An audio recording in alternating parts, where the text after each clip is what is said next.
नमस्कार, मैं हूं रीनू। आप सभी दर्शकों का अन्नदाता कार्यक्रम में स्वागत करती हूं। हमारे देश का किसान जन का पोषक है, वह श्रम का देवता है, अन्नदाता है। उसमें ही भारत की आत्मा निवास करती है। ऐसे ही किसानों की प्रगति के लिए हम खेती बाड़ी से जुड़ी हुई बहुत सी नई लाभकारी जानकारियां हर रोज सुबह लेकर आते हैं। तो चलिए कार्यक्रम शुरू करने से पहले देखते हैं आज क्या है अन्नदाता में। बीमारियों से बचाव के लिए मुर्गियों में टीकाकरण।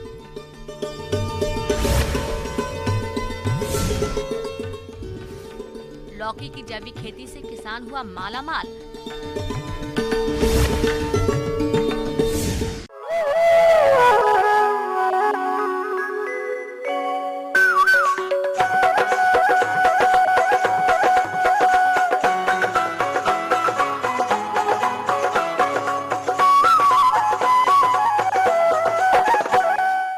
मुर्गी पालन एक बेहद सफल व्यवसाय है जिसको कम पूंजी में किया जा सकता है, मगर आप इस व्यवसाय को तभी सफल बना सकते हैं जब आप मुर्गियों का रखरखाव अच्छी तरह से करेंगे। अगर पोल्ट्री फार्मों में रोगों का फैलाव हो जाता है तो इससे आपको भारी आर्थिक हानि हो सकती है। इसलिए आप इन रोगों से अपनी मुर्गियों को बचाने के लिए टीकाकरण कैसे कराएं, इसकी जानकारी दे रहे हैं डॉक्टर गिरिराज गोयल।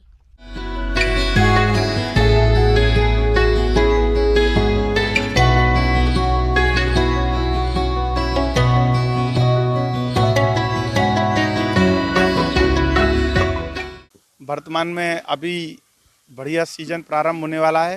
अंडों की बहुत मांग अभी होगी, तो लेकिन इसमें एक बहुत महत्वपूर्ण बात है कि किस प्रकार से आप अपनी बर्ड्स हैं उनके स्वास्थ्य का प्रबंधन करें, जिसमें सबसे महत्वपूर्ण है वैक्सीनेशन, टीकाकरण।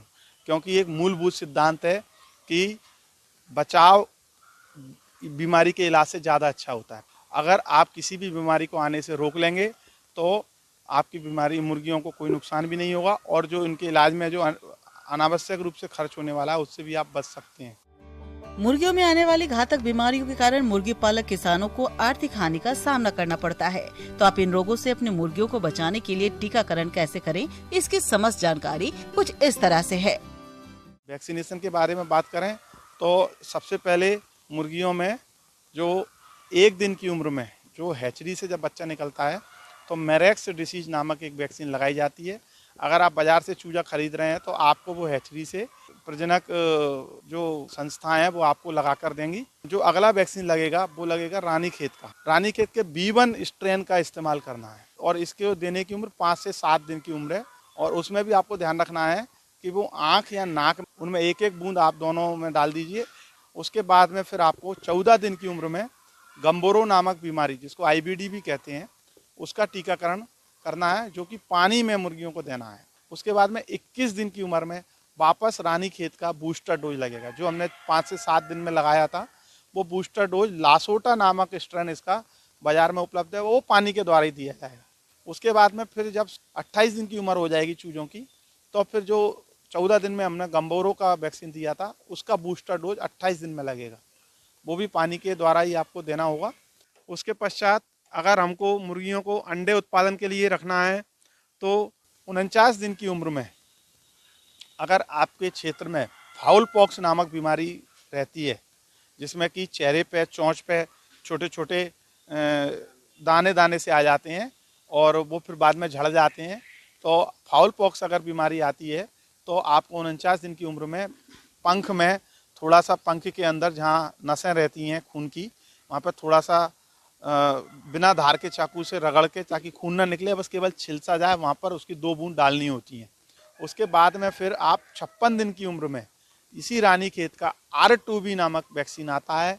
इसमें थोड़ी तकनीकी आवश्यकता होती है क्योंकि ये वैक्सीन आपको इंट्रामस्कुलर मांस में लगाना होता है। तो लेकिन ये बहुत महत्वपूर्ण वैक्सीन है क्योंकि ये आने वाले पूरे 1 साल के लिए आपको अच्छी इम्यूनिटी देता है।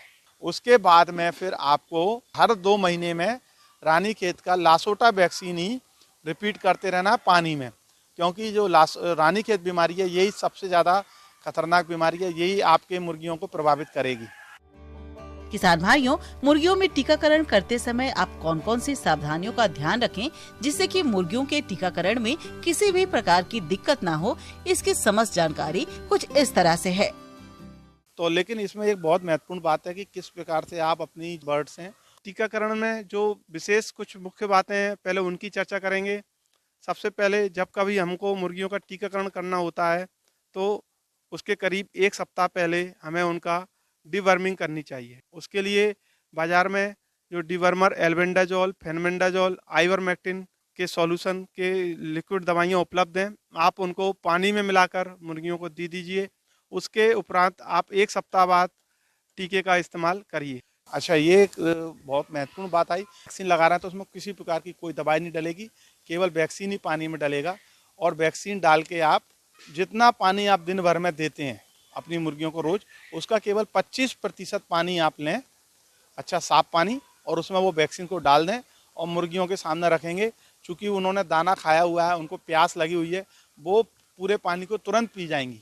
पानी में कोई भी टीका देंगे तो पानी में स्किम मिल्क पाउडर, जो दूध का पाउडर रहता है, वो 6% की दर से, इसका मतलब है 1 लीटर पानी में 60 ग्राम दूध का पाउडर पहले घोल देंगे और इसके बाद करीब 5 से 10 मिनट बाद उसमें वैक्सीन को मिलाएंगे।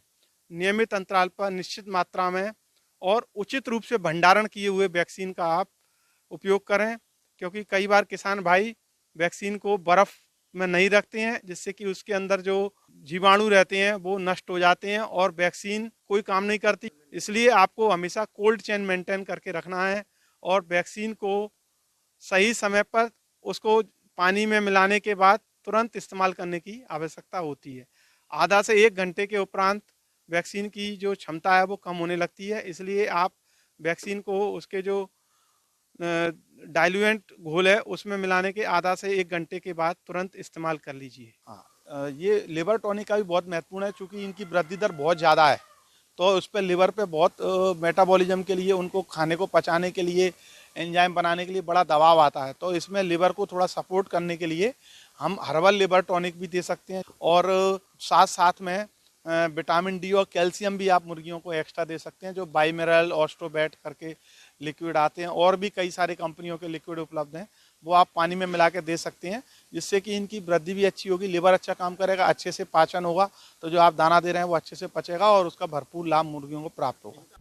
किसान भाइयों, अब लेते हैं एक छोटा सा ब्रेक, जल्द लौटेंगे।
ब्रेक के बाद एक बार फिर से आप सभी दर्शकों का अन्नदाता में स्वागत है।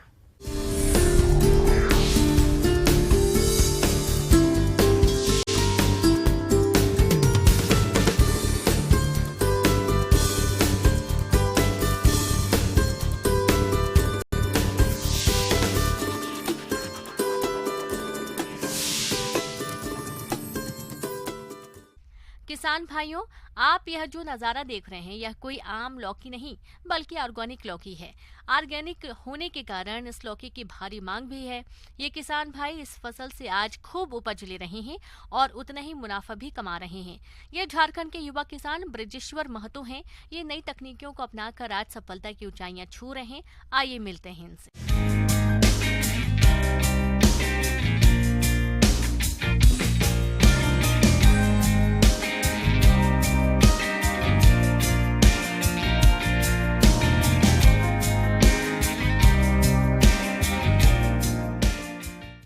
कद्दू का खेती लगाया हूँ मैं अभी ऑर्गेनिक तौर पे लगाया हूँ। मैं 27 एकड़ में खेती करता हूँ, लेकिन मैं अभी 4 एकड़ में कद्दू का खेती लगाया हूँ। और कद्दू हम जो लगाए थे 13 अगस्त को लगाए हैं और ड्रिप और मल्चिंग के माध्यम से लगाए हैं। जैविक खेती को आज काफी महत्व दिया जाने लगा है, क्योंकि जैविक खेती से हमें कई लाभ हो रहे हैं, जैसे कि मिट्टी का सुधार, अच्छी क्वालिटी के उत्पाद और प्रदूषण पर नियंत्रण। किसान भाइयों, आपको बता दें कि इन किसान भाइयों ने जैविक खेती के लिए कुछ खास अलग नहीं किया है, बल्कि कम खर्चे में ही भरपूर उपज ले रहे हैं। प्रति एकड़ हमको अभी मिला है 25 टन के हिसाब से मिला है। अभी तक हम 70 टन बेच चुके हैं और हम अभी 20 टन अभी बेचेंगे। 1 एकड़ से 25 टन यानी कि लगभग 250 कुंतल उपज ले रहे हैं, जो कि बहुत ही अच्छी उपज है। 4 एकड़ एरिया से अभी तक 700 कुंतल तक उपज ले चुके हैं और अनुमान है कि अभी 200 कुंतल से भी अधिक उपज मिल सकती है। और मेरा तो माल जो बिकता है, बाजार जाते ही मेरा माल लूट हो जाता है और कुछ व्यापारी जो होते हैं मेरा प्लॉट पे ही आ जाते हैं। रेट उस सबको अगर लग जाता है कि सही मूल्य पर अगर मिल रहा है तो सब डायरेक्ट आ जाते हैं मेरे पास। और इस खेती को हम ऑर्गेनिक तौर पे लगाए हैं। इसमें ना ज़्यादा कोई रासायनिक खाद डाले हैं और ना ज़्यादा पैसा भी इन्वेस्ट नहीं किए हैं। और बाज़ार में जैसे रेट की बात रहा तो रेट हमको कभी 10 रुपये भी, कभी 12, कभी 20 रुपये, कभी 16 रुपये, कभी 8 रुपये। तो हम ये मानते हैं कि अगर हम औसत मूल्य अगर रखते हैं तो मेरा 10 रुपये के आधार से अगर चलते हैं तो अभी 70 टन अगर हम बेच चुके हैं तो हम 7 लाख रुपया का बेच दिए हैं। और 20 टन जो हम अभी रखे हैं अभी कि और निकलेगा तो उसमें और मेरा अगर हो जाए तो 2 लाख रुपया और आ जाएगा तो 9 लाख रुपया का हम उत्पादन कर लेंगे। खर्च अगर काटे तो 9 लाख में अगर खर्च काट देते हैं तो अगर हम 3 लाख रुपया अगर खर्च काट देते हैं तो 6 लाख रुपया मेरा शुद्ध रूप से मूलधन मेरा बच जाएगा। ये आमदनी 4 एकड़ एरिया की है, जो कि 5 माह में होती है और इतनी अच्छी कमाई जैविक तरीके से खेती के कारण हो रही है। जैविक उत्पादों की आज भारी मांग है। इस खेती में ना तो अधिक देखरेख की जरूरत है और न ही अधिक खर्चा ही आता है। मतलब रोपाई के समय केचुआ खाद डाले थे, गोबर भी काफ़ी डाले थे। 8 से 10 ट्रैक्टर हम गोबर डाले हैं प्रति एकड़। और इसमें और कोई ऐसा रासायनिक खाद नहीं डाले हैं। और बीज जो है मेरा ये है भिनार का हरुना, ये बहुत बढ़िया है। पौधे से पौधे का दूरी है मेरा 6 फीट और बेड से बेड की दूरी है 4 फीट। हम समय समय पर इसका नियंत्रण रखते हैं और घास फूस जो होता है उसको सही से समय निकाल देते हैं लेबर से। और कद्दू को जो हम लगाए हैं इसमें हम खूटा डाले हैं, स्टेकिंग किए हैं, जो जीआई तार आता है उसको लेकर। अगर ये नहीं करते तो अगर ज़मीन पे अगर बिखरा हुआ अगर रहेगा तो उसमें ख़राब होने का बहुत चांसेस है। इसलिए हम लोग स्टेकिंग करके ही खेती करते हैं और उसमें टेढ़ा उढ़ा नहीं होने का शिकायत होता है। इसीलिए हम लोग स्टेकिंग करके इस लतर को ऊपर चढ़ा देते हैं, तो इससे बढ़िया फ़ायदा होता है। फसलों का उत्पादन अधिक तभी होता है जब सभी जरूरी बातों का ध्यान रखा जाए। इस फसल के लिए स्टेकिंग सबसे जरूरी कार्य है। इससे लौकी या अन्य किसी भी कद्दू वर्ग की फसल की उपज काफी बढ़ जाती है। अपने से दवा बनाए थे डीकम्पोजर, 15-15 दिन के अंतराल में डालते हैं डीकम्पोजर। कोई पौधा अगर बीमारी से अगर 1 से 2 होने लगता है तो उसको हम कबाड़ के उसको एक से दूसरी जगह उसको हटा देते हैं ताकि कि दूसरा में रोग ना लगे। और नीम का पत्ता ये सब वगैरह मिला के अपने से बनाए हैं। और बीच बीच में रोग वोग लगता है तो उसके लिए हम ये नीम ऑयल का जो तेल होता है उसको डाले हैं। खड़ी फसल के सही विकास के लिए पोषक तत्वों की जरूरत को पूरा करने के लिए डीकम्पोजर का प्रयोग करते हैं। कीटों के लिए नीम से तैयार कीटनाशक प्रयोग करते हैं। वहीं रोगों पर नियंत्रण पाने के लिए डीकम्पोजर के अलावा बाजार में उपलब्ध जैविक दवाओं का छिड़काव करते हैं। और लेबर जो है हम लोग महिलाएं हैं उस सबको भी हम रोजगार दिए हैं। हमसे बहुत आश्रित भी हैं और हम भी उन सब से आश्रित हैं। बहुत के लोग का घर का रोजी रोजगार चला रहे हैं। समय समय पर पानी डालते हैं, सिंचाई करते हैं ड्रिप के माध्यम से। और किसान भाइयों को भी कहेंगे कि आप लोग भी ऑर्गेनिक को कीजिए खेती, और खुद भी खाते हैं और खिलाते भी हैं, तो क्यों हम अपने धरती माता को भी दूषित करें। उसको भी बचा के रखना है और अपने भी बचना है। पहले जो हम लोग करते थे बहुत ज़्यादा खर्च होता था रासायनिक में, अब वो उतना खर्च भी नहीं होता है, कम लागत में ज़्यादा मुनाफा होता है। तो इस ऑर्गेनिक खेती करके बहुत बढ़िया फायदा हुआ है। आगे और भी हैं खेती बाड़ी से जुड़ी बहुत सी रोचक जानकारियां। यहाँ रुकेंगे एक और छोटे से ब्रेक के लिए।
ब्रेक के बाद एक बार फिर से आप सभी दर्शकों का अन्नदाता कार्यक्रम में स्वागत है।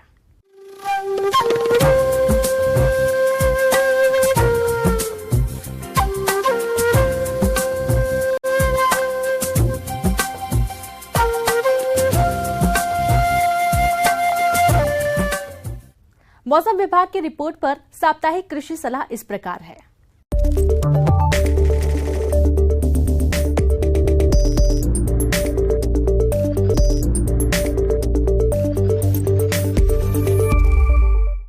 ग्रामीण कृषि मौसम सेवा, कृषि अनुसंधान केंद्र स्वामी केशवानंद, राजस्थान कृषि विश्वविद्यालय बीकानेर द्वारा भेजे गए मौसम पूर्वानुमान रिपोर्ट के आधार पर जिला बीकानेर और इससे लगे जिलों के किसान भाइयों को सलाह दी जाती है कि आगामी 2 दिनों के दौरान इन क्षेत्रों में वर्षा की कोई संभावना नहीं है।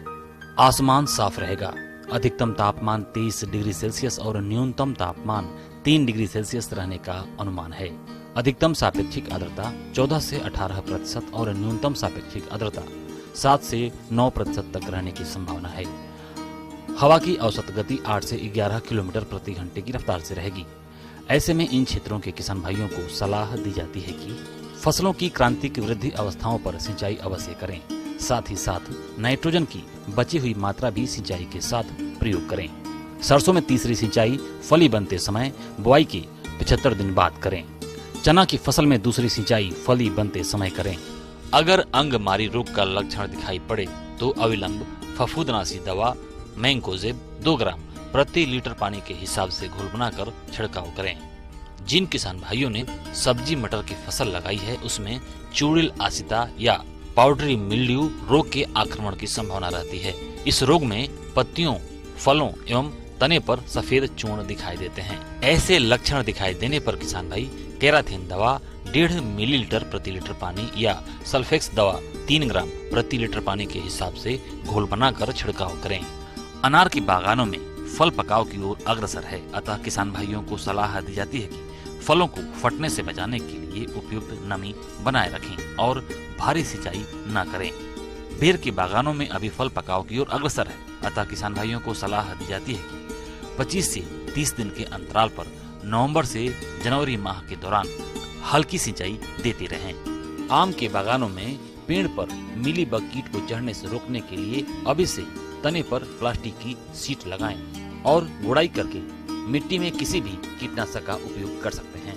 गेहूं की फसल में चौड़ी पत्ती और संकरी पत्ती वाले खरपतवारों के नियंत्रण के लिए बुआई के 30 से 35 दिन बाद क्लोडिनाफॉप प्रोपरगिल 15% और मेडसल्फ्यूरान मिथाइल 20% का मिश्रण 55 से 60 ग्राम प्रति हेक्टेयर दर से छिड़काव करें।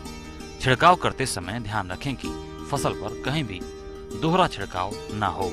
समय से बोई गई गेहूं की फसल में बुआई के बाद क्रमशः 40 और 60 दिन बाद दूसरी एवं तीसरी सिंचाई देवें और जौ की फसल में बुआई के 65 से 70 दिन बाद दूसरी सिंचाई देवें। चने की फसल में इस समय रूट रॉट रोग लगने की संभावना है। इस रोग को पहचानने के लिए पौधे को जड़ सहित उखाड़ने पर जड़ में सफेद फफूंद की वृद्धि दिखाई देती है। पौधा मुरझाकर सूख जाता है। इस रोग के नियंत्रण के लिए कार्बेंडाजिम 50 WP की 2 ग्राम मात्रा प्रति लीटर पानी के हिसाब से घोल बनाकर छिड़काव करें। किसान भाइयों को सलाह दी जाती है कि सरसों में उर्वरक खरपतवार को बीज बनने से पहले ही हाथों से उखाड़कर नष्ट कर देवें। किन्नों के बागों में अच्छे फलोत्पादन के लिए लगातार सिंचाई करें। बागवानी के लिए नए लगाए गए पौधों को शीतलहर व पाले से बचाएं। लो टनल में सब्जी उत्पादन के लिए तैयारियां करें। किसान भाइयों को सलाह दी जाती है कि पालतू पशुओं को ठंड से बचाने के लिए रात और सुबह के समय शेड के नीचे रखें और उनके खाने में बांट की मात्रा बढ़ाएं।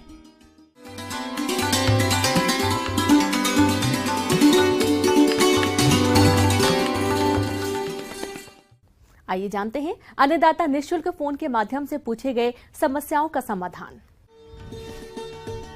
आज की अन्नदाता हेल्पलाइन में हमने जिस प्रश्न को शामिल किया है उसे पूछा है रामसतरा जिला चूरू के शिव कुमार ने। आपने सूक्ष्म सिंचाई की टपक विधि के बारे में जानकारी चाहिए है, तो इसके लिए देखिए कार्यक्रम का यह अंश।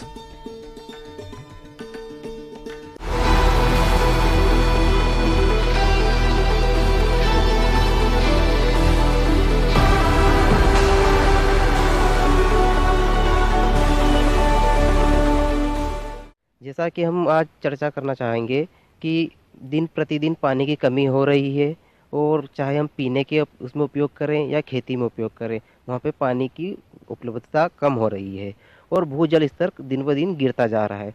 तो उसी को हम देखते हुए कि हम पानी को कैसे बचा पाएँ और उसको बचाते हुए हम अपनी खेती में ज़्यादा से ज़्यादा उपयोग किस प्रकार से उस पानी का कर पाएँ। सिंचाई में जो आधुनिक विधि है अपनी और सबसे सुलभ विधि है टपक सिंचाई विधि, जिसको हम ड्रिप इरिगेशन सिस्टम बोलते हैं। इसके बारे में हम आज चर्चा करेंगे। बूंद बूंद या ड्रिप सिंचाई पद्धति यह एक ऐसी सिंचाई पद्धति है जिसमें पौधे की आवश्यकता के अनुसार पानी बूंद बूंद करके पौधे की जड़ों के पास दिया जाता है। इस विधि से सिंचाई करने पर पानी की 50 से 70% तक की बचत के साथ ही मजदूरी की भी बचत होती है। उचित जल प्रबंधन से भूमि में वायु संचार और पानी का सही अनुपात होने से पौधे स्वस्थ रहते हैं। ड्रिप सिंचाई पद्धति रेतीली और खारी जमीन पर खारे पानी के लिए भी अनुकूल है। उसके बाद में आता है कि सिंचाई पद्धति से जो फायदा होता है कि जो बूंद बूंद करके टपकता है तो सिर्फ पौधों की जड़ों के पास में जाता है, तो वहाँ पे सिर्फ खरपतवार उसकी जड़ के पास में थोड़े बहुत होते हैं, अतिरिक्त बहा के पानी नहीं जाता है, तो खरपतवार की समस्या कम से कम रहती है। जो खरपतवार अगर कम से कम होगा तो उससे हमारे रोग भी कम आएंगे। खरपतवार निकालने के लिए भी हमको जो मजदूर ज़्यादा लगते हैं तो वो मजदूरों की भी एक कमी आएगी कि हम अपना जो है कि लागत हम किस प्रकार से हम कम कर सकते हैं। तो पानी की भी हमारी लागत कम हो गई और हमारी मजदूरों की भी लागत हमारी कम हो गई है। फिर आता है कि इसमें हम जो हमारे घुलनशील वाले खाद है हम इसके द्वारा टपक के द्वारा हम सीधे पौधों की जड़ के पास में देंगे, तो क्या होता है कि जो खाद और पानी की उपयोग क्षमता है इस सिंचाई में ज़्यादा से ज़्यादा हो जाती है। जब हम बहा के पानी देते हैं तो रोग क्या होता है कि एक फसल से दूसरी फसल में चले जाता है, तो वो क्या है कि बूंद बूंद करके जब पानी टपकेगा तो रोग ग्रसित पौधा सिर्फ एक ही जगह रहेगा और उसमें हम आसानी से उसका नियंत्रण भी कर सकते हैं, चाहे हम दवाइयों से करें या किसी और जो जैविक या रासायनिक से इनसे हम बूंद बूंद करके अगर देंगे तो वो सीधे पौधों की जड़ के पास में करके उसका रोग नियंत्रण कर सकते हैं। ये एक चीज़ फायदेमंद इस सिंचाई में है। पौधों की जड़ के पास लगातार नमी होने से दीमक की समस्या नहीं होती है और खरपतवारों को पनपने का मौका नहीं मिलता है। लवणीय एवं ऊंची नीची भूमियों में बिना समतल किए बराबर मात्रा में सिंचाई कर सकते हैं। इस विधि से सिंचाई करने से भूमि का जल स्तर नीचा रखकर भूमि को सेम से बचाया जा सकता है। ड्रिप इरिगेशन में टपक सिंचाई पद्धति में क्या क्या चीज़ें होती है, कौन सी चीज़ कहाँ पे लगी रहती है, इसके बारे में हम आपसे चर्चा करते हैं। कि सबसे पहले मुख्यतः ये रहता है कि एक पंपिंग यूनिट रहती है, हेड यूनिट जिसको बोलते हैं, उसमें पंप सेट आ जाता है। फिर उसके बाद में आता है कि एक जो कुछ वॉल लगे रहते हैं हमारे, जैसे नॉन रिटर्निंग वॉल लगा रहता है, एक बाईपास वॉल लगा रहता है, एक वेंचुरी रहती है, ये हम लगाएंगे। मेन लाइन हमारी मुख्यतः रहती है कि फिर उसके बाद में आता है सब मेन लाइन, उप मुख्य लाइन आती है। फिर आता है हमारा उप मुख्य लाइन के बाद में लेटरल आती है। फिर इसके बाद में आता है हमारा कि एक ड्रिपर आता है, जहाँ से कि वो ड्रिपर लेटरल में लगे रहते हैं और वहाँ से बूंद बूंद करके पानी टपकता है। तो ड्रिपर किसान भाइयों को बताऊंगा कि दो प्रकार के रहते हैं, एक ऑनलाइन रहता है, एक इनलाइन रहता है। तो जो सब्जी भाजी की खेती कर रहे हैं वो किसान भाई इनलाइन का उपयोग करते हैं, कि जो कि कंपनी से बना उसके अंदर आता है, उसमें हम ऊपर से कोई छेद नहीं करते। फिर आता है कि जो उद्यानिकी की फसलों के बारे में करते हैं, जो भी अगर वृक्षारोपण कर रहे हैं उसमें अगर हम सिंचाई के लिए ड्रिप सिंचाई अपनाएंगे तो वहाँ पे ऑनलाइन का उपयोग करेंगे। वहाँ पे कि हमको किस पौधे के लिए कितनी मात्रा में हमको पानी की आवश्यकता है, उसके हिसाब से हम उसको ड्रिपर लगाएंगे। बागवानी फसलों में पौधों की प्रत्येक पंक्ति के साथ एक शाखा लाइन और कम दूरी वाली फसलों में 2 पंक्तियों के बीच में एक शाखा लाइन बिछाई जाती है। पौधों की सिंचाई के लिए प्रत्येक पौधे के पास शाखा में ड्रिपर लगा दिए जाते हैं। ड्रिप सिंचाई के लिए मुख्यतः मोनो ब्लॉक पंप इस्तेमाल किए जाते हैं। पानी की अधिक मात्रा में आवश्यकता होने पर अथवा जल स्तर गहरा होने पर बड़े पंप की जरूरत पड़ती है। आपसे बात करना चाहेंगे कि इस प्रणाली में इसकी देखभाल भी एक महत्वपूर्ण है। इस प्रणाली में जो प्रेशर की एक बात है कि दाब हमारा इस प्रणाली में कितना होना चाहिए, तो वो दाब के लिए हमारे जो पाइप भी रहते हैं वो उन पे लिखा भी रहता है कि कितने प्रेशर का ज़्यादा से ज़्यादा वो झेल सकता है। क्योंकि क्या होगा, प्रेशर ज़्यादा बढ़ेगा तो कहीं से न कहीं से पाइप फटेगा, लीकेज हो की समस्या आएगी, तो वो प्रेशर को मेंटेन करना बहुत ज़रूरी है।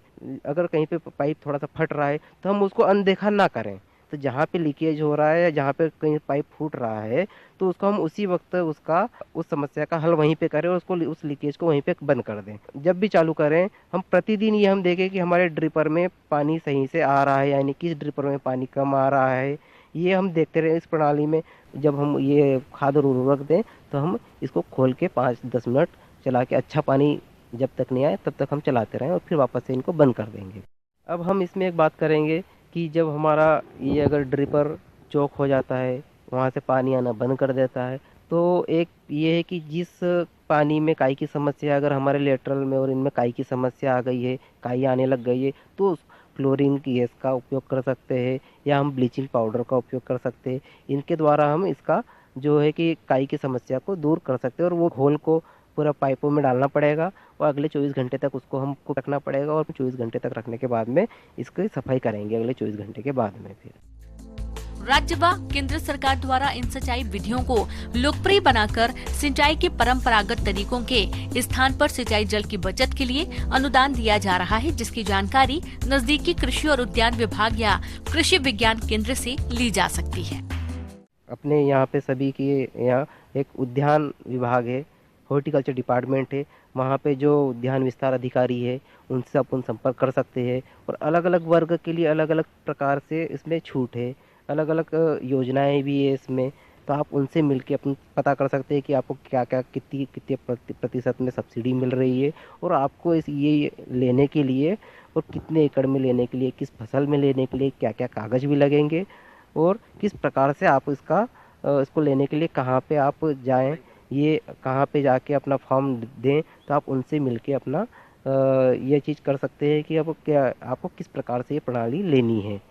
किसान भाइयों, कृषि संबंधित समस्या और सुझावों के लिए आप हमें इस पते पर संपर्क कर सकते हैं। प्रोड्यूसर अन्नदाता news 18 Rajasthan, Ramoji film city, Hyderabad 501512। साथ ही आप हमें ईमेल भी कर सकते हैं। हमारा ईमेल है p18annadatarajasthan@gmail.com।